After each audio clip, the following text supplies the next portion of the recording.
যৌথ মূলধনী ব্যবসায়ী। ব্যবসা সংগঠন ও ব্যবস্থাপনা, একাদশ শ্রেণী, অধ্যায় পঞ্চম। মানিককোনা উচ্চ বিদ্যালয় ও কলেজ, ফেঞ্চগঞ্জ, সিলেট। আমি নূর নবী, প্রভাষক, ব্যবসায় সংগঠন ও ব্যবস্থাপনা।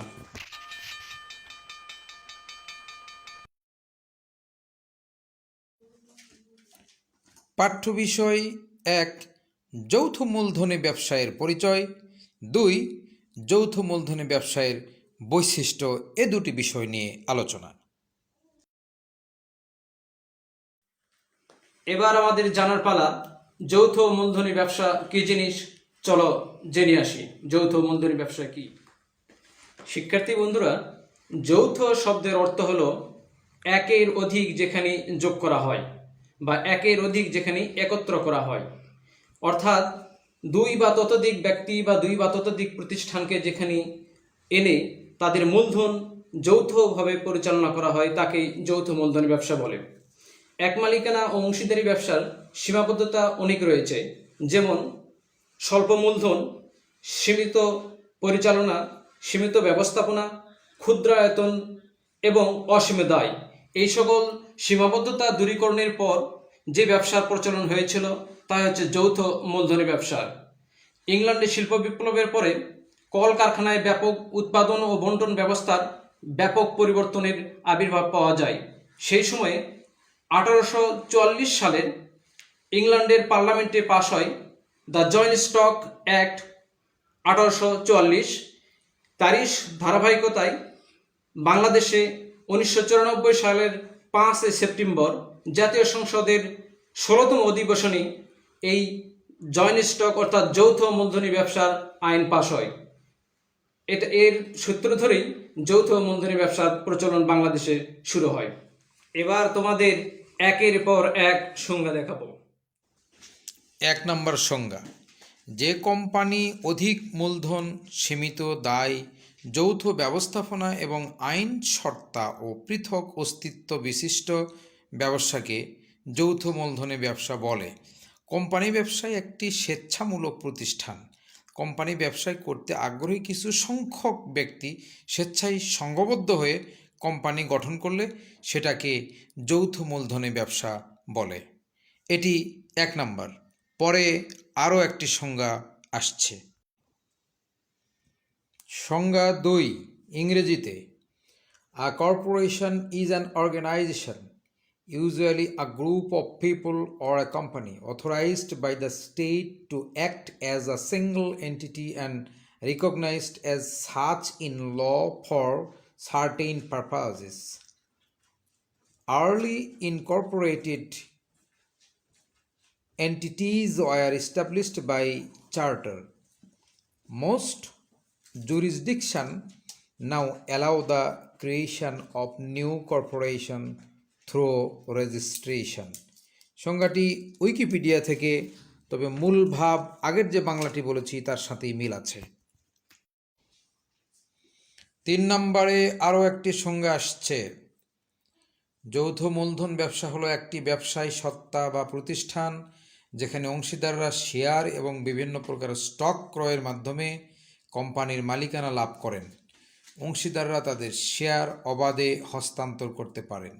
আধুনিক যুগে যৌথ মূলধন ব্যবসাকে কর্পোরেশন বলা হয়, যেখানে কোম্পানি কৃত্রিম ব্যক্তিসত্তার অধিকারী এবং ব্যক্তি মালিকানা হতে স্বাধীন ও স্বতন্ত্র।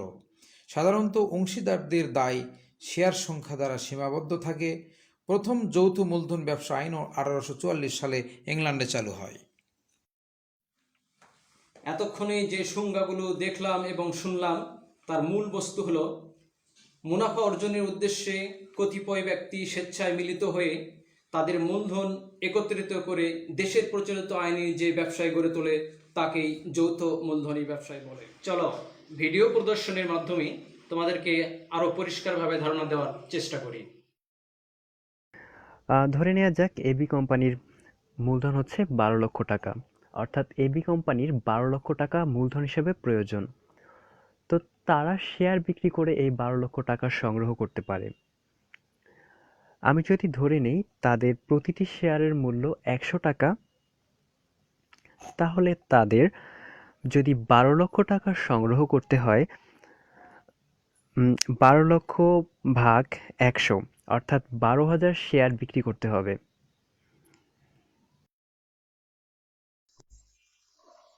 বন্ধুরা, প্রথমে আমরা যৌথ মূলধনী ব্যবসার সম্পর্কে একটা ধারণা নিব। ফার্স্টেই চলে যাব হচ্ছে আমরা আইন হচ্ছে 1994 সালের আইন দ্বারা পরিচালিত। আইনগত সত্তা বা কৃত্রিম ব্যক্তি সত্তা, আমরা আগেই বলেছিলাম যে আইনগত সত্তা বা কৃত্রিম ব্যক্তি সত্তা বা পৃথক সত্তা থাকার জন্য আমাদের দুইটা ডকুমেন্টের প্রয়োজন, এক হচ্ছে আইন আর এক হচ্ছে নিবন্ধন। খেয়াল করি, এই যে আমাদের আইনও আছে, নিবন্ধনও আছে, যার কারণে আমাদের কৃত্রিম ব্যক্তি সত্তাও আছে। সদস্যের ক্ষেত্রে আমরা খেয়াল করব, যদি হয় private limited company, in that situation এটা হবে আমাদের জন্য 2 থেকে 50 জন। আর যদি হয় আমাদের জন্য public limited company, in that situation এটা হবে 7 জন, আর শেয়ার দ্বারা সীমাবদ্ধ। আর দায়ের ব্যাপারে আমাদের অংশীদারিত্বের দায় ছিল কি? অসীম, দ্যাট মিনস সীমার বাইরে।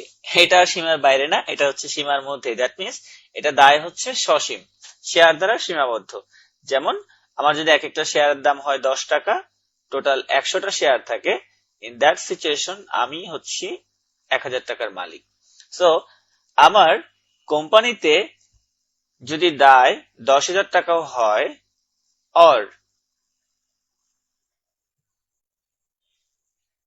10 লাখ টাকাও হয়, সেটা আমার মাথা ব্যথার কোনো বিষয় না। আমি কিন্তু দায় বহন করতে পারবো শুধুমাত্র 1000 টাকা পর্যন্ত। এই জিনিসটাই হচ্ছে আমার জন্য সসীম দায়।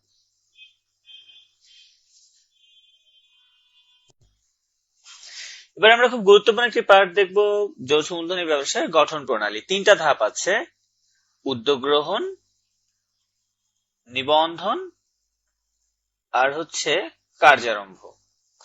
উদ্যোগ গ্রহণের ক্ষেত্রে ফার্স্টে আমাদের খেয়াল করতে হবে, প্রথমে আমরা ব্যবসার জন্য একটা উদ্যোগ গ্রহণ করব 4-5 জন মিলে। যারা উদ্যোগটা গ্রহণ করব, 4-5 জন বা 2 জন বা যেই কয়জনই থাকে, বা 7 জন, মানে প্রাইভেটের ক্ষেত্রে 2 জন আর পাবলিকের ক্ষেত্রে 7 জন মিলে উদ্যোগ গ্রহণ করব।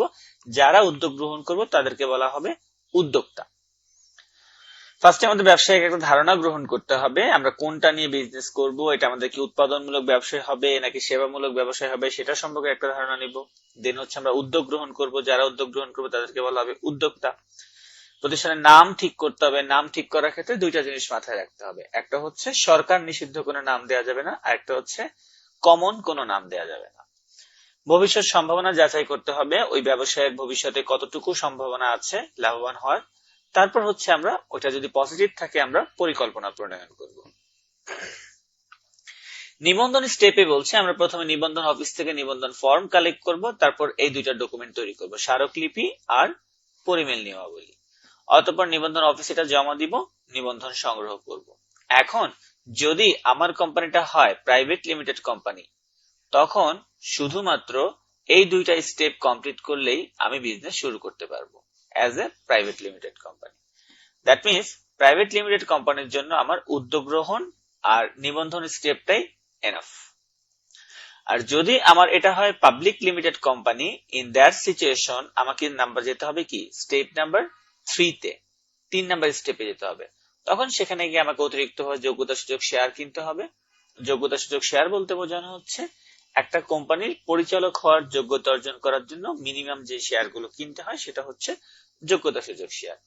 ন্যূনতম মূলধন সংগ্রহ করতে হবে। একটা প্রতিষ্ঠান চালানোর জন্য আমার ন্যূনতম যে মূলধন গুলো লাগবে চলতি খরচ নির্বাহ করার জন্য, সেটা হচ্ছে আমার জন্য ন্যূনতম মূলধন। যখনই এই 2টা পেপারস আমার ওকে হয়ে যাবে, তখন আমি কার্যারম্ভের অনুমতিপত্র পেয়ে যাব। আর তখনই as a public limited company আমি বিজনেস স্টার্ট করতে পারছি। সো যদি আমার হয় এই 2টা স্টেপ, স্টেপ নাম্বার 1 আর স্টেপ নাম্বার 2, তখন সেটা হয়ে যাবে কি? Private limited company.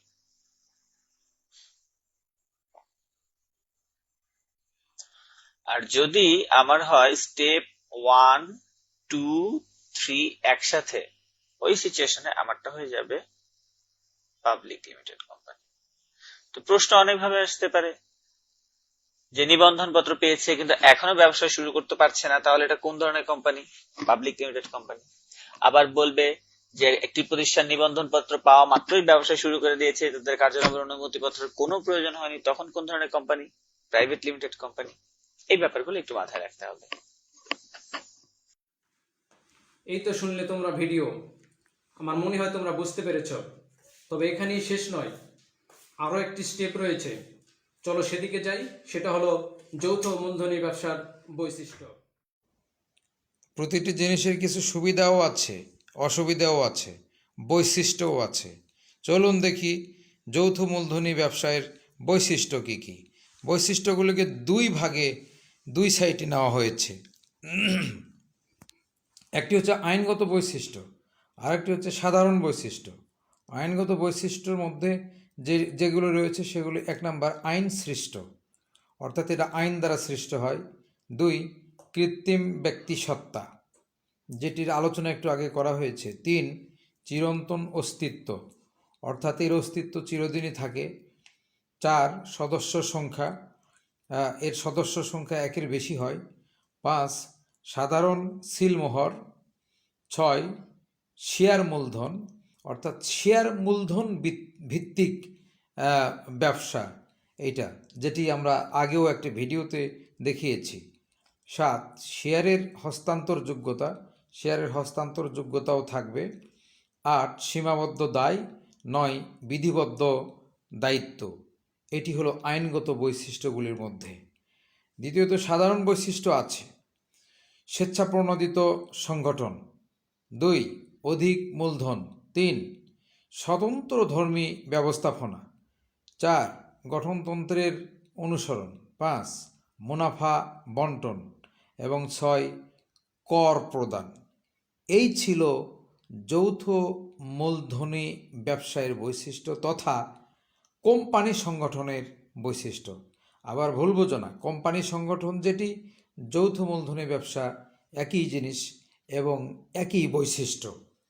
ধন্যবাদ তোমাদেরকে এতক্ষণ আমাদের সাথে থাকার জন্য। আজ এ পর্যন্তই। যাচ্ছি তবে যাওয়া নয়, শেষ তবে শেষ নয়। আবার কথা হবে সামনের সপ্তাহে। ততক্ষণে সুস্থ থেকো, ভালো থেকো।